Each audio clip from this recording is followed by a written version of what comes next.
Hello again, everyone. Welcome back to the Vintage Sewing Machine Garage YouTube channel. And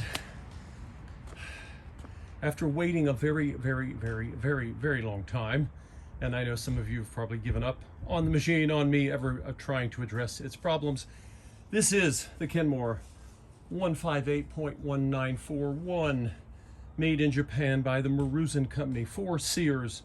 It has been my pleasure to work on many of these machines. I would say out of all the videos I have, there are certain machines that I have a lot of videos on, and this has got to be one of them. Other than straight stitch singers, this is a machine that I have sung the praises of many times in videos. And this machine, had it been a normally neglected machine where it had sat in an attic, it had old oil that had gummed up, I would have had this long since rescued by now. But for reasons unbeknownst to me, someone said, what you really need, not to me, to the prior owner, what you really need is some axle grease in there. And they probably looked at it and thought, oh, it looks just like a car engine. That is the worst thing you could ever do. The only grease that you should ever use in any kind of sewing machine are on certain vintage sewing machines that had grease cups where grease was fed to the bearings or the bushings of the motor or the drive shaft of the motor. And typically that's it. Now there are some worm gears in machines like this where I could put, and I've shown all of you before, I could put, for example, a small dab of grease in a place like right there, for example. But that's it, okay? And even then, I would not be using axle grease. I plan on making a video about grease and oil to sort of finally set the record straight on what I think about the topic, as exciting as that sounds. But this is the machine. And I have never removed every single electrical cord and component from one of these. I've never had to. The quality of those parts were incredibly good. And yet, I had to do so on this one because you do not, I repeat, do not submerge any electrical component in any kind of solvent.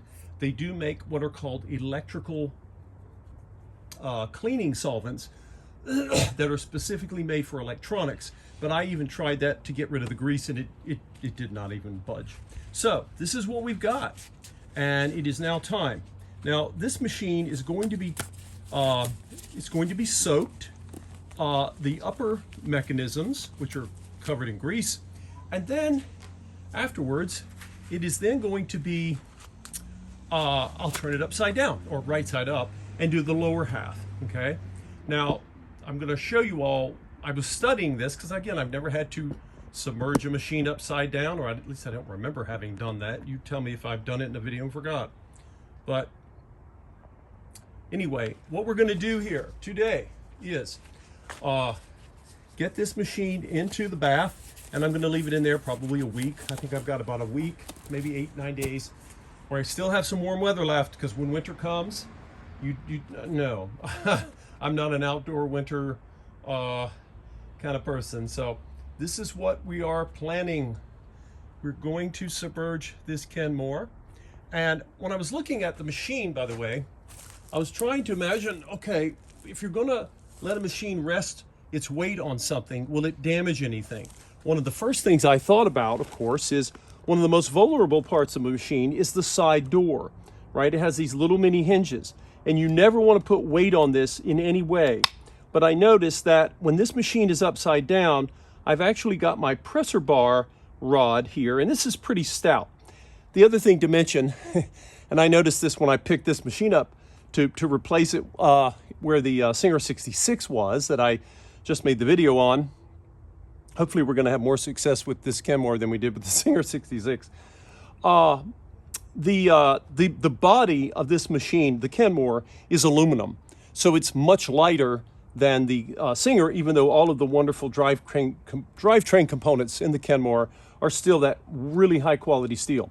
So I looked at that, and had this piece not been here and been higher up than the door would have had to come off. The door does have screws, I could take it off its hinges, but it should not be necessary because of the robust construction that we see here and the fact that this is an aluminum bodied machine. So without further rambling, and by the way, you can see, I believe you can see the underside, which also had grease. They put it everywhere they could find.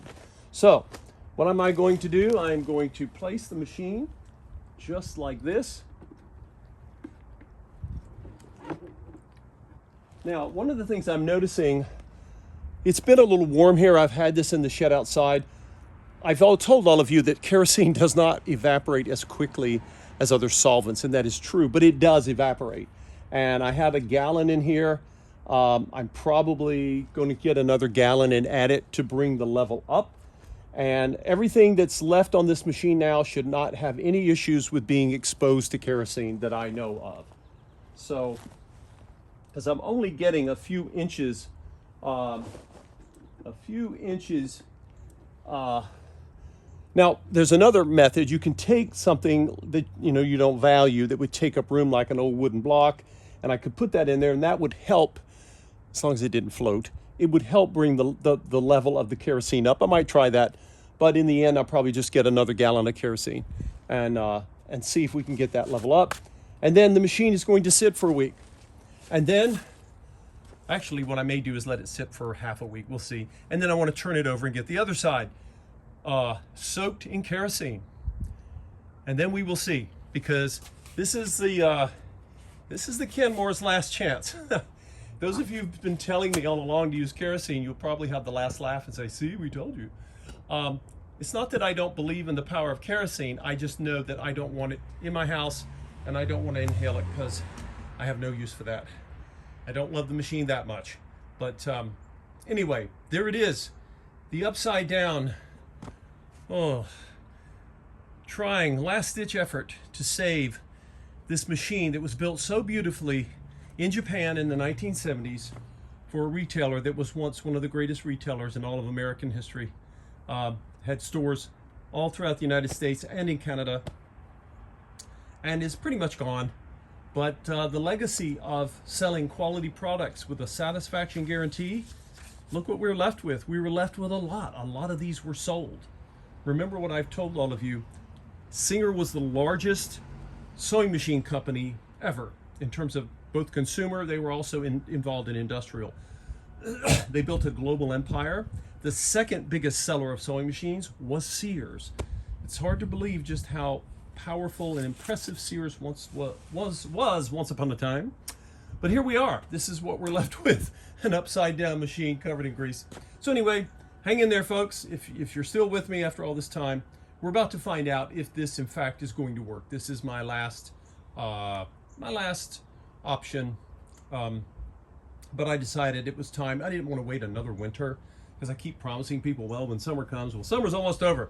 So I gotta hit the road or not, right? So thanks for watching. And it's not every day you get to see a machine upside down, floating, submerged, semi-submerged. But I'm thinking if the kerosene will strip the grease out, then this machine will run again. Because if you remember, when I was able to get it warmed up and I had cleaning solvents in it, it would run, but then the grease would start to solidify again, right? It didn't really get rid of the grease, it just kind of softened it up. And that little motor was just chugging away trying to move it. But then as soon as the machine cooled, it was back to being sluggish and full of the grease. So anyway, that is what we're attempting to do here. And hopefully the kerosene won't hurt the paint finish on this machine. It doesn't seem to have caused any harm to the Singer. And we will see how it goes. Hang in there, folks, and we will see you in the next video.